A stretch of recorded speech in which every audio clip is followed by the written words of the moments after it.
fitness friends. Hello, fellow anxiety warriors, and welcome to 40,000 Steps Live. I'm Christopher Heimerman, and let's get this out of the way. I am not a licensed healthcare professional, not a therapist, not a psychiatrist, and none of that stuff.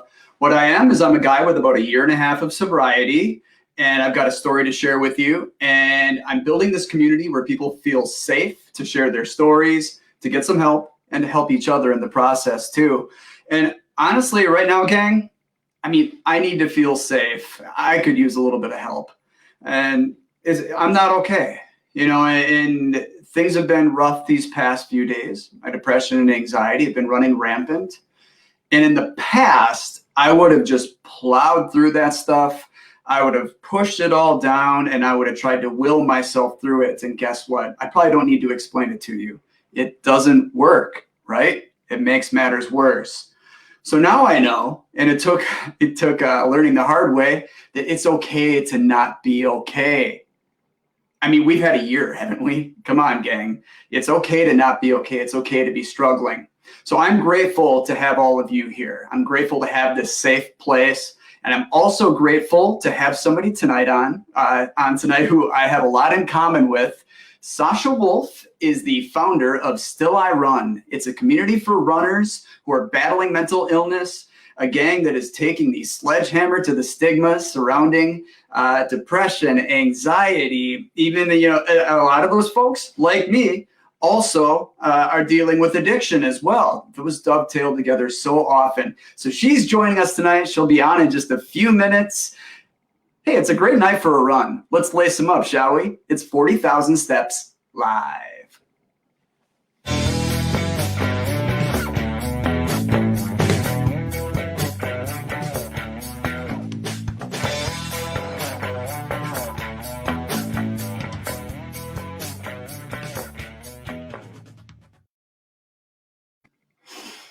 Suck it up. Rub some dirt on it. Power through. Be a man. Grow a pair. Do any of those phrases make you uncomfortable? Well, they should. And if they do, you're in the right place. Look, when I'm running a marathon or if I'm lifting or something like that, I'll tell myself just about anything to push through the finish line. I'll tell myself to power through it, to dig deep and to push myself. But now when my depression swallows me whole, when I'm down in it, when I hear from friends this year who have relapsed and people whose loved ones are spiraling, there is no universe in which I would use any of those phrases when talking to them. I will say, though, that, when my mental illness has me by the ankles and it's about to pull me underwater, there are two things that I can do that will help, even if it's just a little bit. One of them is talking with somebody. It always helps. And that's what makes this place so awesome. It gives me a place to talk and to share with people. And hopefully you guys take advantage of that too. The other thing is I put on the damn shoes and I go for a walk. And oftentimes I go for a walk. The next thing you know, I'm running. It's a beautiful thing. So our guest tonight, Sasha Wolff, she got herself to put on her shoes one day, a couple of days after she got out of a mental health facility. This was about 10 years ago. Totally changed the game for her. Now she's run countless races. She's done the Boston Marathon. And one of the reasons why she was able to do that is because of her work with Still I Run. It's a nonprofit that she set up about 4 years ago in October of 2016. And it's a very cool place. It's a community for anybody who's affected by mental illness. Maybe it's somebody who's got depression or anxiety like Sasha and I do. Maybe it's someone who lost somebody to illness or addiction. Maybe they just know that mental illness is this beast that is so misunderstood and underestimated, and that the stigma that's surrounding it is keeping millions of people from living their best lives. Still I Run is a place for all of them to come together. They also organize races, and they're establishing chapters all over the country. Unfortunately, COVID-19 had a lot to say about that this year, just as they were growing. But they put together a brand new board. They've got this really cool virtual 5K coming up January 1st, and I'll be talking about that in just a moment. And they've also got this scholarship that I'm a big fan of. And through all the money that they raise, they help people who are interested in running but might not have the means. They set them up and they get them into running. They make it possible. So very cool. So we're going to talk with Sasha about all of that. And here's, I just saw Sasha tweet this. Here's Sasha. She tweeted something about a week ago, and I'm going to show this to you. Friendly reminder that if you don't have your shit together, it's okay. And I love this. I love it. And I absolutely need that because you know what, guys? Expletive warning. I don't have my shit together right now. I miss my friends. I miss my parents. I heard from my kids who want to see their grandparents so bad. And I mean, is there anything that's more cruel and unusual than telling grandma and grandpa that they can't see their grandkids over the holiday? It's rough. I'm exhausted. I'm disheartened by the things that I've seen this year. On a specific and personal note, I'm going to put this out there. I'm trying to piece together what in the hell I'm doing here. Now, I got laid off in March from the coolest job I ever had, and it let me sort of throw myself into advocacy. I was able to finish my memoir. I freelance on the side for a bunch of publications. It lets me work from home while I do all of this stuff, and it's great. But you can put me on camera. You can ask me to write a blog and money, cash. It's that works for me. But like curating a following, developing an audience, like getting this story out there, I have no idea what I'm doing, and I'm figuring it out on the fly. So I get myself into this spiral where I get this self-doubt and it attacks my self-worth. And then I get down and I feel like I'm bringing everybody else down, like my wife and our daughters. And I feel like a deadbeat dad. And, I feel like she deserves better. All this noise, like all these bees like buzzing around in my head. I know a lot of you, unfortunately, know what I'm talking about.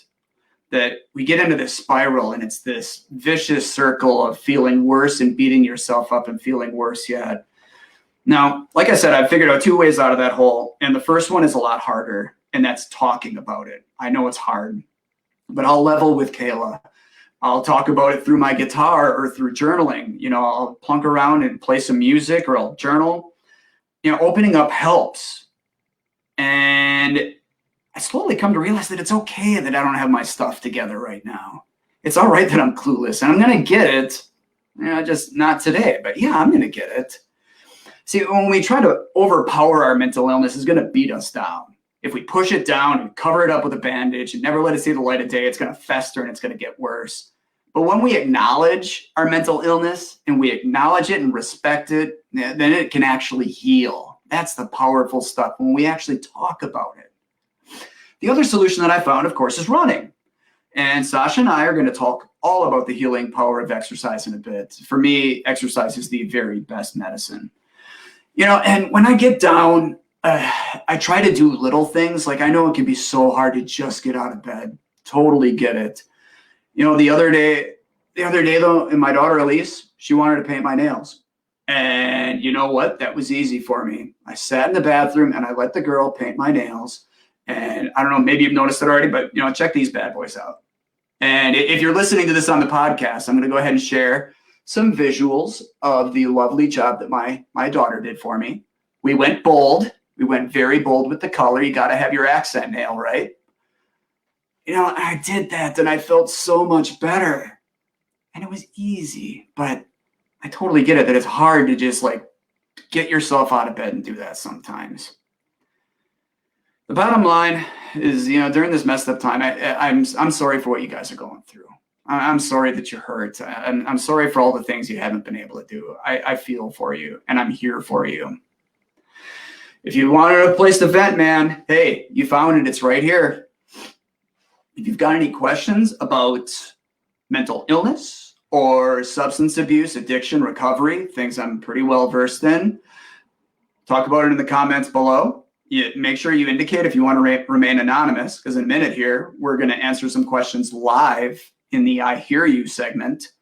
Or you can send your questions, your anniversaries, anything you got to talk about. You can send it to 40,000steps@gmail.com. I've got that website or the email address going along the bottom of the screen. Anytime you got anything you want to talk about, send it there. So I'm going to buy you a little bit of time in case you want to send us something, and I'm going to talk about that 5K. So it is the Still I Run Breaking Stigma in Stride virtual 5K. It's January 1st, costs you $25. And let me show you what you get, because surprise, Sasha, my stuff came yesterday. I've got this slick buff. Check this thing out.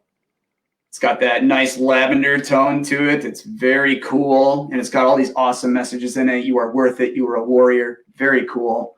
And look, guys, the job I got laid off for, I was selling custom medals for a living. This medal is legit. And you know why we sign up for the races, right?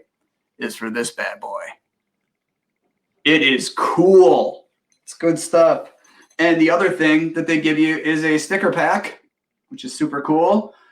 I'm going to use those if I can keep them out of my kids' hands. And you also get entered into a raffle. Ultra Running is a sponsor of the event, so they're going to be giving away a pack of shoes, water bottle, a sling backpack, all sorts of cool stuff. And the registration fees for that thing, they fund the scholarship that I mentioned. What they do is they have applicants. You can go to stillirun.community.com and you can either apply for this, or there's opportunities there to make a contribution for it. But people can apply to become scholarship recipients.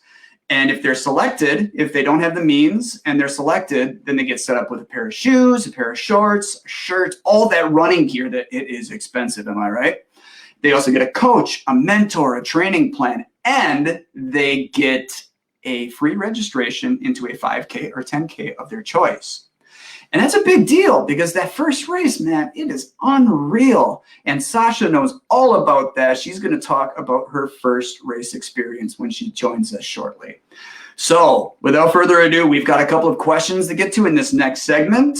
It's called I Hear You. I like to call it America's favorite game. Without further ado, let's dive in. This next segment is called I Hear You.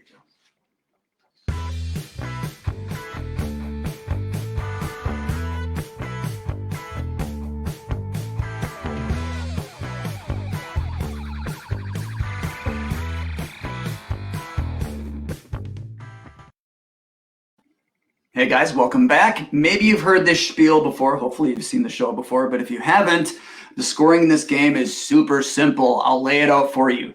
Every time that you send us a question, or if you send something that you want us to talk about on the air, or if you have an anniversary to celebrate, if you're in recovery, you get 40,000 points. Every time somebody sends us something, they get 40,000 points and everybody wins. It's like, it's like Little League. But in the best way possible, because whenever we talk about these things, we chip away at that stigma that's surrounding mental illness and addiction. So I've got a couple of really good ones tonight. I have one here from Derek. Derek says, I suffer from depression. With everyone home all year, it's been tough. I assume he's talking about family.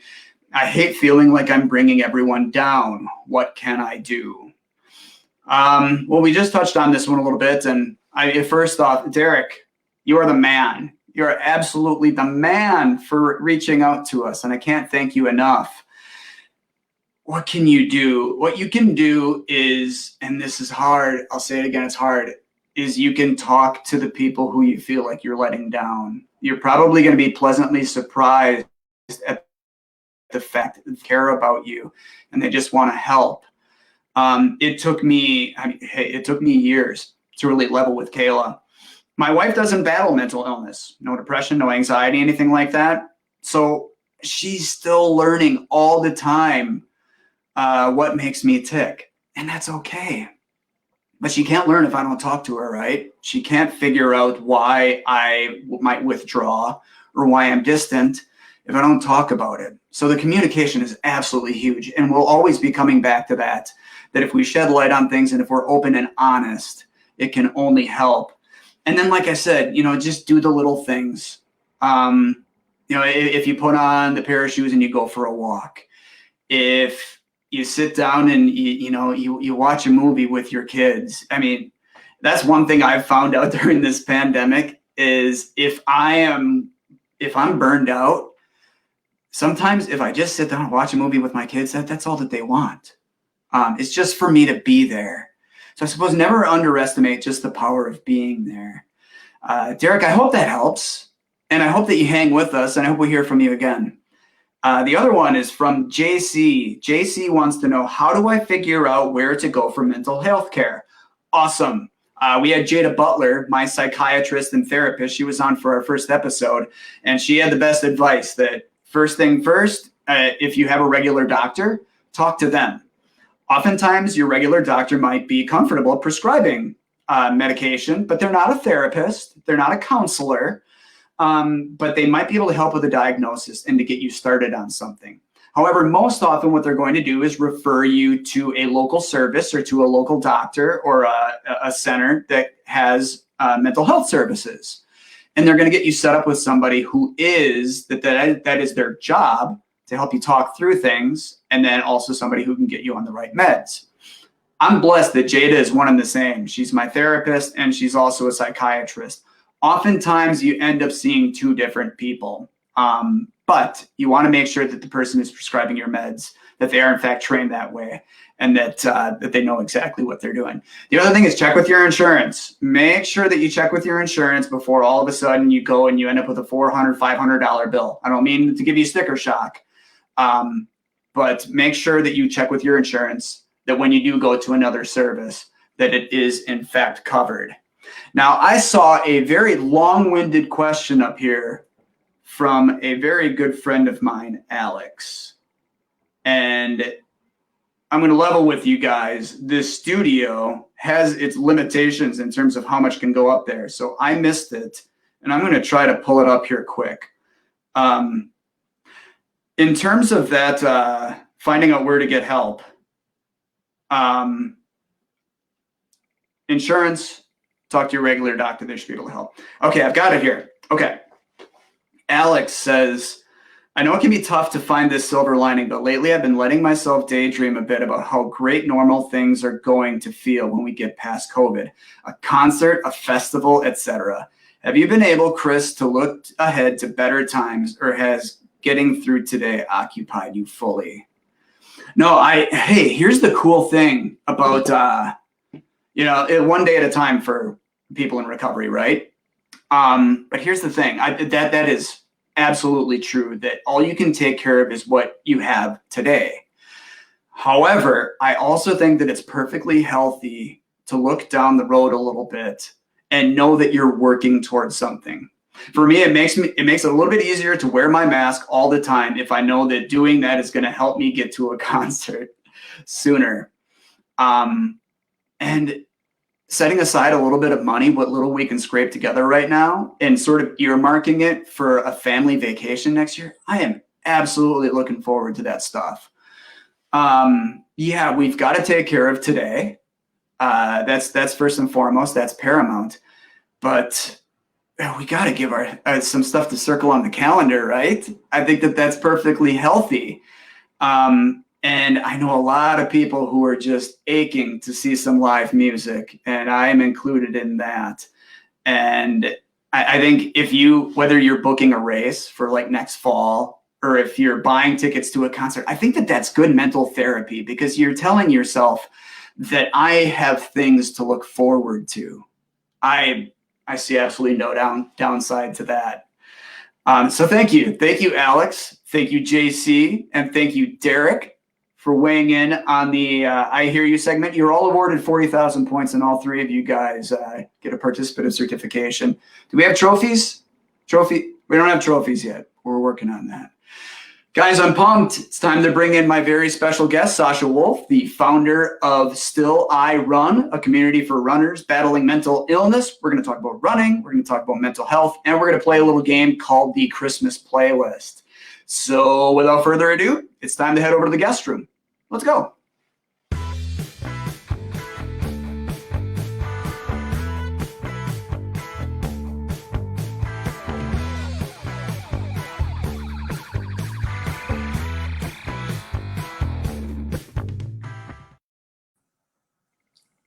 Folks, I was so excited to be put in touch with Sasha Wolff, the founder of Still I Run, a community of runners who are battling mental illness and taking that sledgehammer to the stigma surrounding mental illness.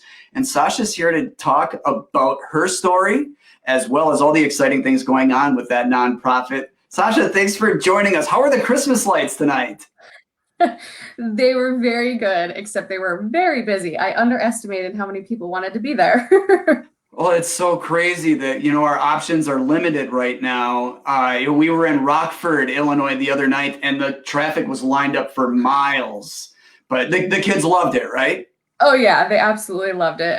My 3-year-old sat on my lap the whole entire time and was like, "Oh, it's Santa!" And she was trying to tell Santa what she wanted for Christmas. So it was adorable. Oh, that's so cool. I'm so excited that you guys do that. I mean, these are the memories that are going to be so unique that we're making this year. So good for you guys. So I want to talk about Still I Run, and we'll do that in a little bit. But in order to sort of preach, the power of Still I Run, let's talk about your story, your mental health journey, because I think it's going to resonate with people, and I think it's really going to point out just how special this group is that you formed.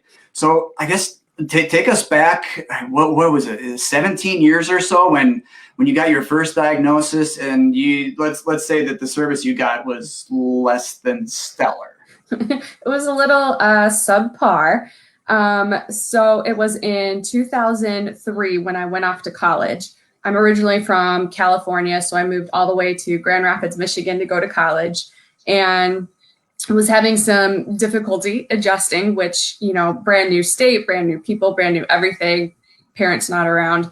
And so I thought I might be, having some more difficulty than normal. Went to the school nurse, and the school nurse asked me, the bulleted questions and said, "Yep, you have depression. Here is your prescription for Prozac weekly, 90 milligrams. And here's a pamphlet on what you're feeling." And that was honestly it. Off you go, right? Yeah. I told maybe like my roommate and then my parents, but I didn't tell anyone else just because I was, I'm the fun, quirky California girl. I'm supposed to be awesome. And the diagnosis of depression was not fitting with that. So I hid that diagnosis for a long time. Yeah. So at that point, you're diagnosed with depression. And I guess walk us through the years that followed and how things, did the Prozac work a little bit at first? Oh, absolutely. Yep. It worked just fine. And I like to say that it kept working until my depression outgrew the medication.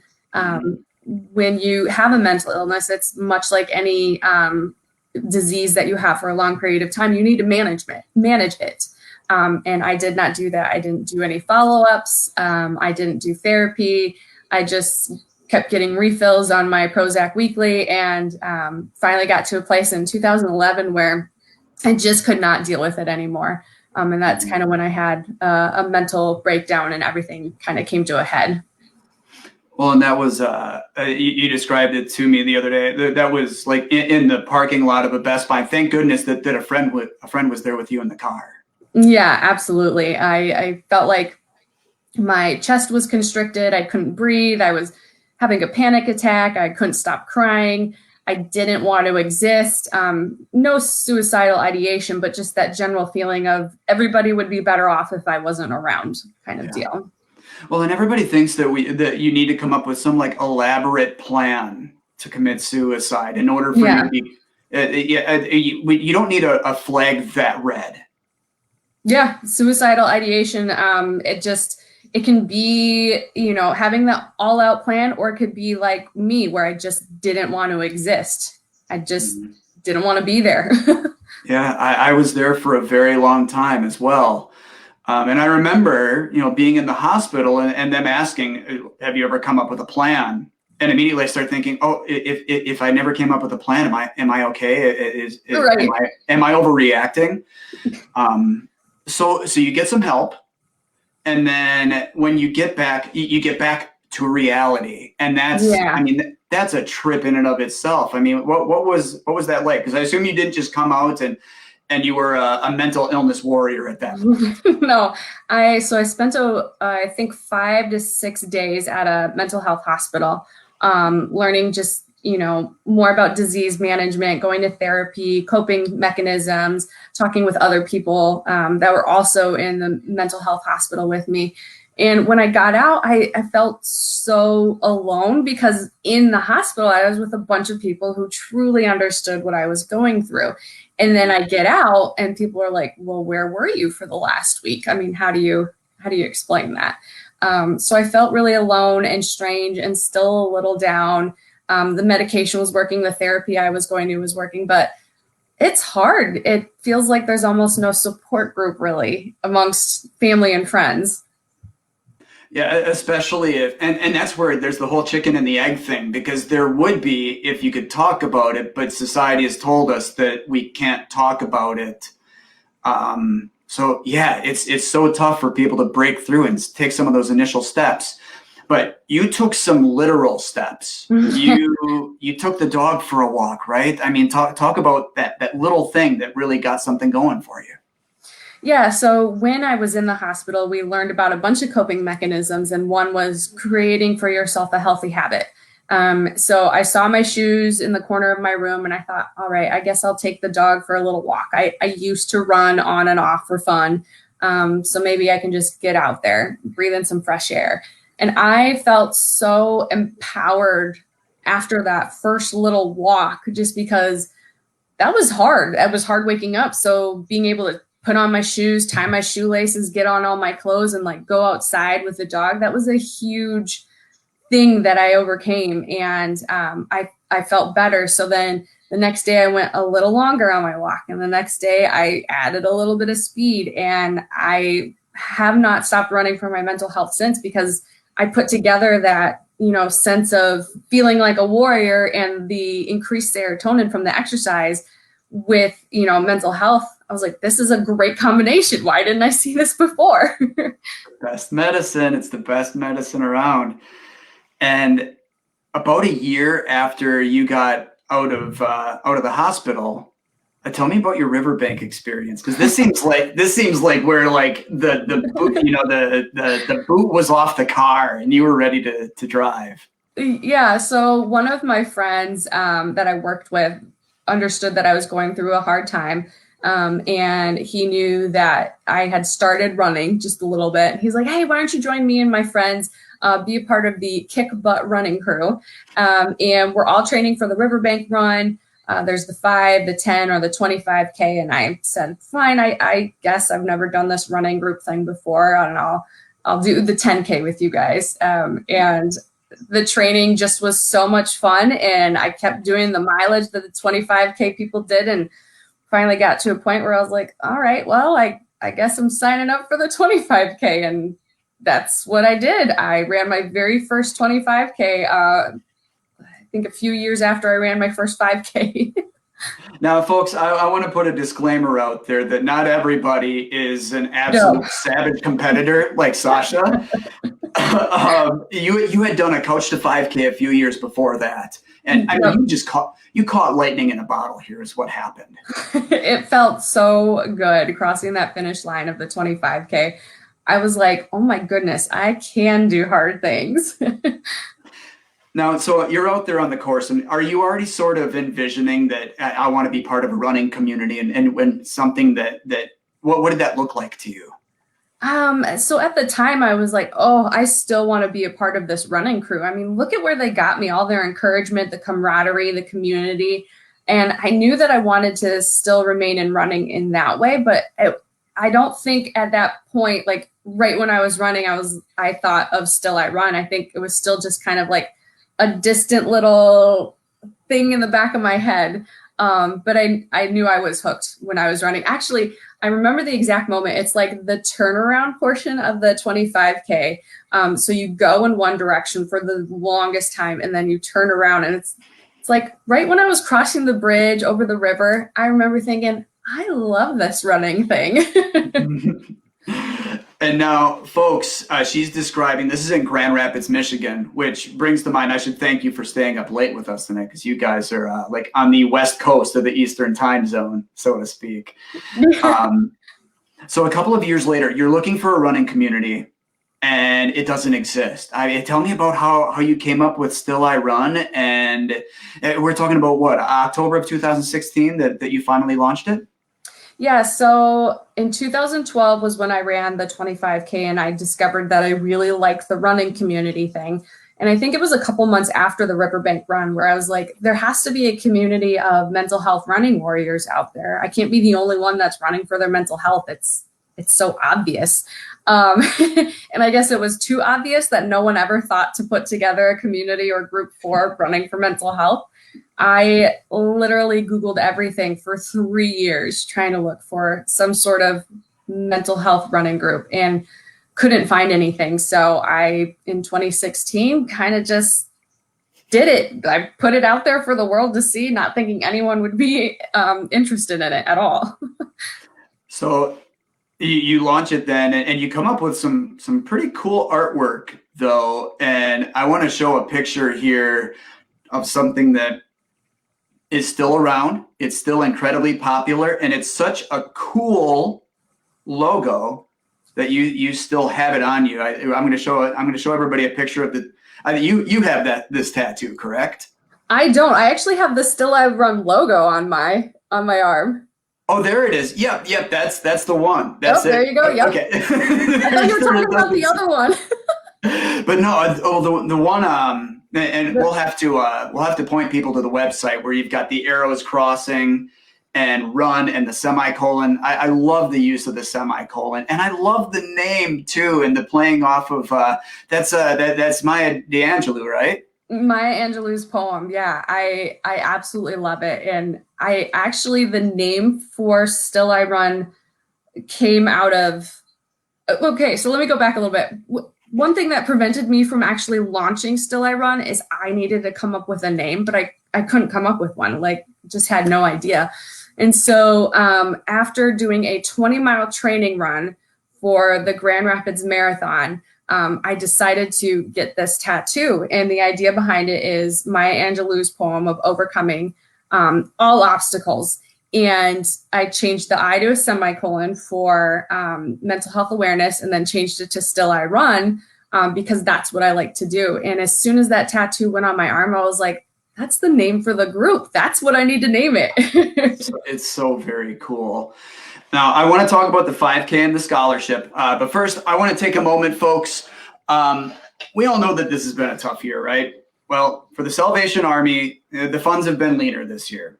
The needs of the communities that it serves have been way greater, of course, because of the pandemic, among other battles that we're fighting. Well, thanks to the generosity of millions who have participated in the Angel Tree program or donated in person or online, the Salvation Army has rescued Christmas for countless families in need. But the drive is not over. The funds raised help the Salvation Army carry out its mission throughout the entire year. So if you haven't yet, drop some money in the red kettle when you see it. Or you don't even have to wait. You can go right now to salvationarmyusa.org and you can donate to the virtual red kettle so you can help them rescue Christmas, not just this year, but next year. I mean, we want to live Christmas every day, right?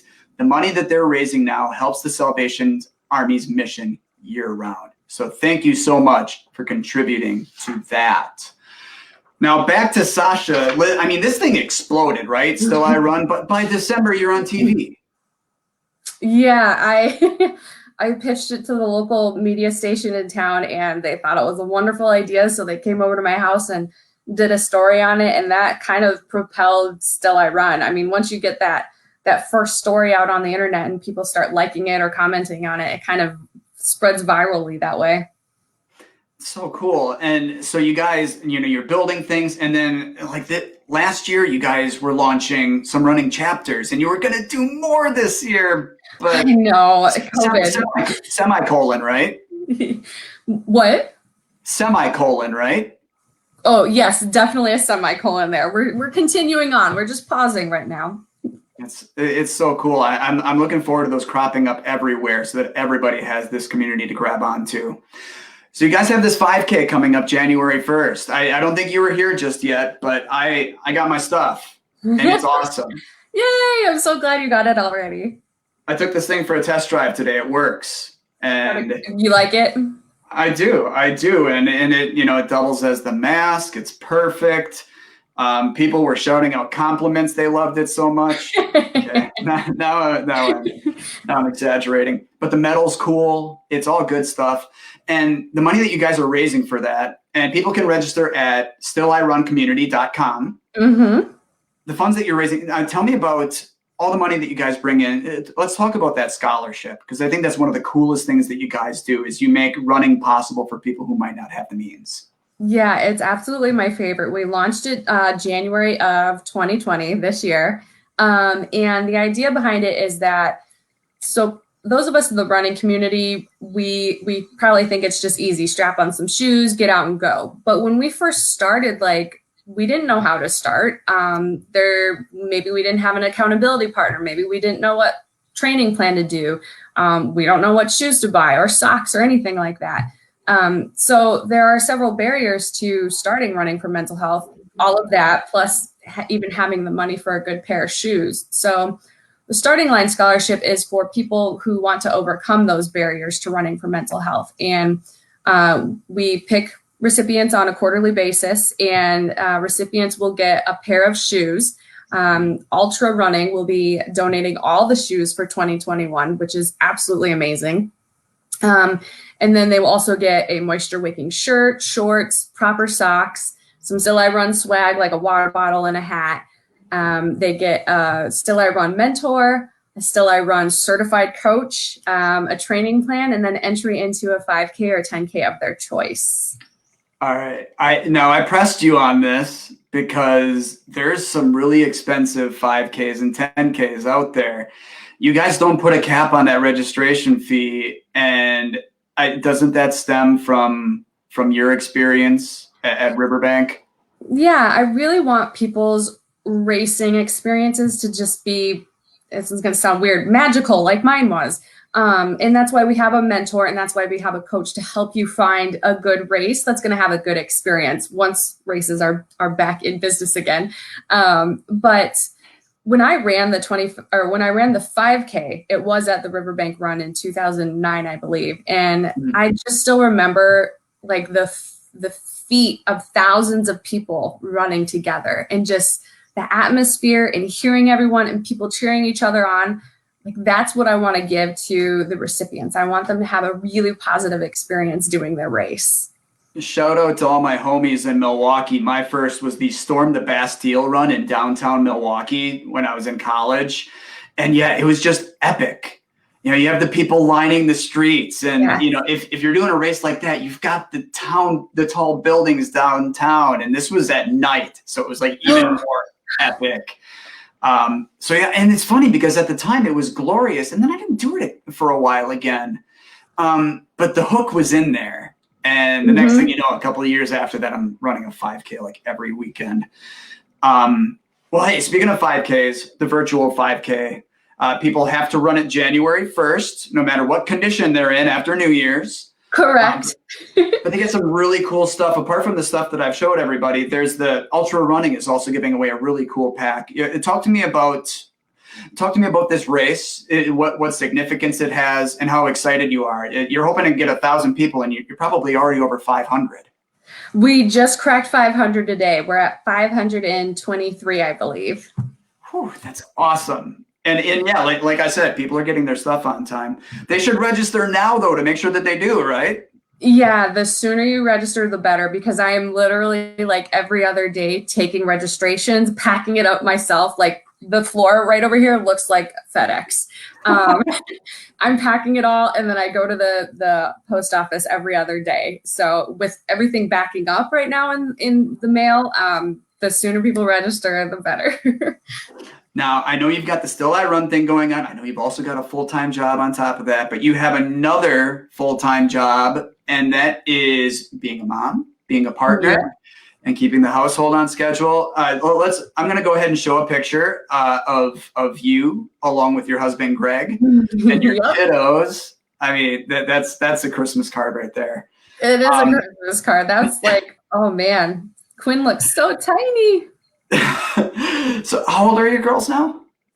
So Quinn just turned 1 year old, and Sloan just turned 3 years old. Okay. And you've called Greg your biggest cheerleader. You know, tell me about. He is. Yeah, let's give them a shout out. Talk about your husband and your kids and how much strength they give you. Yeah, I can't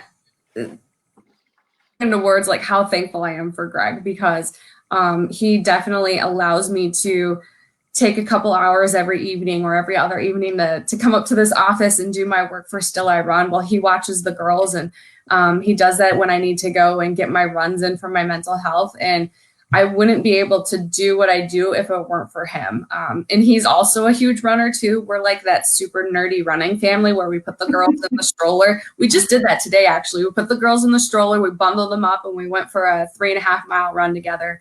And the girls just absolutely fuel me too. I mean, one of the reasons I want to make Still I Run a national movement, which sounds huge of me to say, but the reason I really want to do that is because if either of the girls or both the girls should inherit a mental illness from me, because it does run in my family, like I just want to help make the world a little better of a place for them.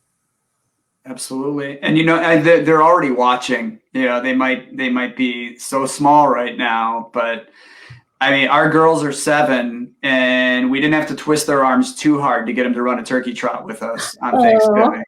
So I'll have to send you some pictures. Yes. So, all right, we're getting down to the end here, and we made a pact that this is our last chance. We're gonna play a Christmas playlist. So I put together. I got something for it. Like, here we go. I got reindeer antlers. That's perfect. All right, now we're in business. All right.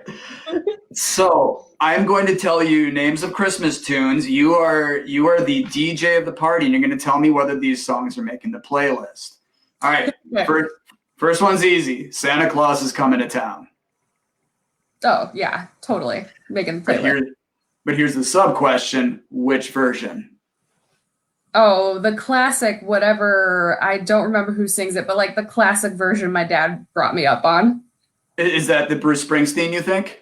No, isn't it older than that? I'm thinking like 40. Oh yeah, the original's much older. Okay, gotcha. Like that's how old I'm talking. Well, maybe the boss will make an appearance later in the party. Once everybody's settled in. Yeah. All right. Jingle bells. So are we talking just Jingle Bells or Jingle Bell Rock? For now, we're talking just Jingle Bells. I'm gonna have to go the old school version again. I don't know what year that's from, but it's going in and it's old school. Okay, and then Jingle Bell Rock, does that make the cut too? Yes, whatever the Home Alone version is from the movie Home Alone. All right, perfect. And then All I Want for Christmas, and again, name your artist. Mariah Carey. Okay, the original. Yep. All right. I didn't know this existed. I Want a Hippopotamus for Christmas, apparently, is a thing. Yes, I love that song. I know that my dad raised me on some really old music, and this is like an old song. I don't remember who sings it, but I totally know the song. Okay, well, let's stay in the Wayback Machine, and we've got Christmas Don't Be Late by Alvin and the Chipmunks. Oh, yeah. Is this the one where he sings about he wants a hula hoop? It is that one, in fact. Yes. That's definitely on the playlist as well. I like Christmas music. All right. All right. This one was touchy with Bobby, too. Last Christmas. Oh, no, I don't like that one for some reason. That's not going on the playlist. I am so excited to have you on the show tonight. Have I said that yet? I love it. All right. With Last Christmas. Blue Christmas, Elvis Presley. Oh, yes.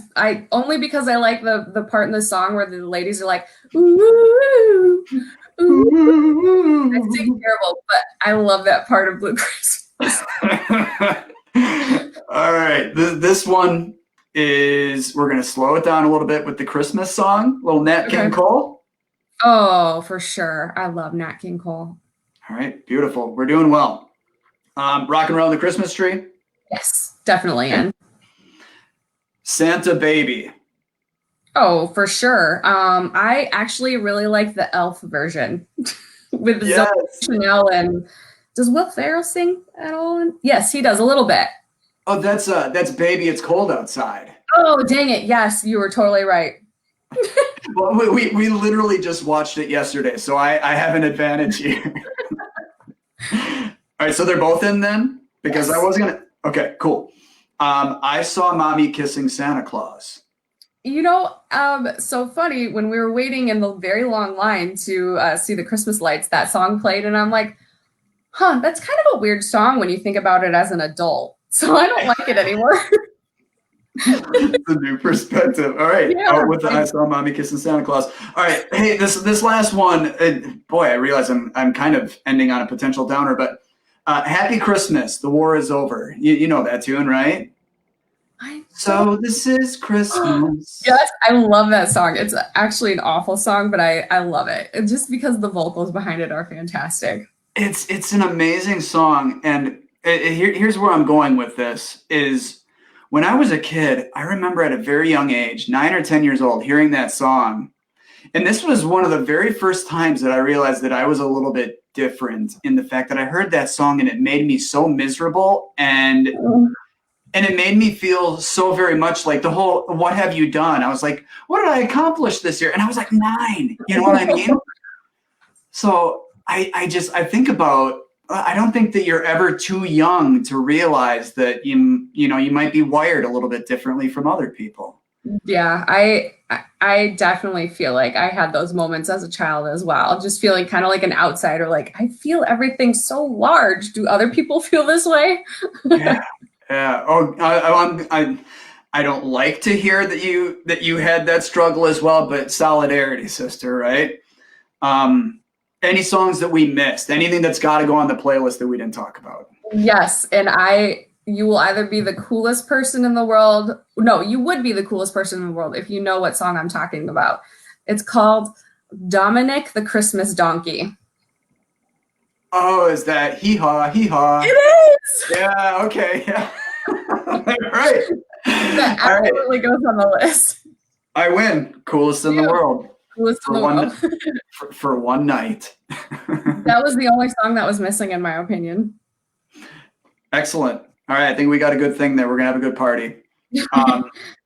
Well, hey, folks, make sure that you get to Still I Run Community. Sign up for that 5K. Run it virtually with us on January 1st. Let's get off to a great start to start 2020. I can't wait to see what your board comes up with. You're forming that new board in January. I can't wait to see what you guys do and where this thing goes. And like it means a lot to me what you've done and that safe place and that powerful place that you've given people. So thanks for giving me a place to hang out. Thank you for having me on the show and being able to chat about Still I Run and everything we're trying to do. I mean, it's great getting the word out about mental health, and what you're doing here is just absolutely incredible as well. So thank you. Thanks. I can't imagine why we wouldn't have you on in a few months when we can talk about maybe some of the races you guys are planning for next fall and for next year. That would be amazing. All right. Well, thank you for joining us, Sasha. It's time to reflect on the show. Ladies and germs, I feel a lot better. I feel a whole lot better because I talked about it. I talked about the fact that I haven't been okay, and I don't know what tomorrow is going to bring. I don't know when I'm going to get a vaccine, whether it's going to be April, May, June, if it's going to be next fall. But I do know that I have a lot of really, really good things going on right now when I'm able to wake up and begin from a place of gratitude. And when things aren't going well, when I talk about it. So I urge you guys to confide in each other, to check in on each other. Right now, it's more crucial than ever before to pick up the phone and give the person who you love a call. Give the person who you know might be going through a rough time a call. Give the person you haven't talked to in 6 months, you have no idea what's going on with them, give them a call. I have to assume you're probably going to have a day off for the holiday. Put it to good use. Let's reconnect with each other. Let's remind each other just how much we care about each other and how much we're rooting for each other. Folks, I hope you have the most wonderful holiday that you've ever had during a pandemic. The most wonderful holiday you've ever had, period, would be awesome. It's going to be unique in its own way, obviously. But we're always going to remember this. There's going to be, we're forming some very unique memories. And frankly, I'm looking forward to looking back on the great things that happened this year. So happy Christmas, happy holidays, have a wonderful new year. Take care of yourself, take care of each other, because always remember this. Even if everything feels like it's falling apart out there, in here, we are coming together. Love you guys. We'll talk to you soon.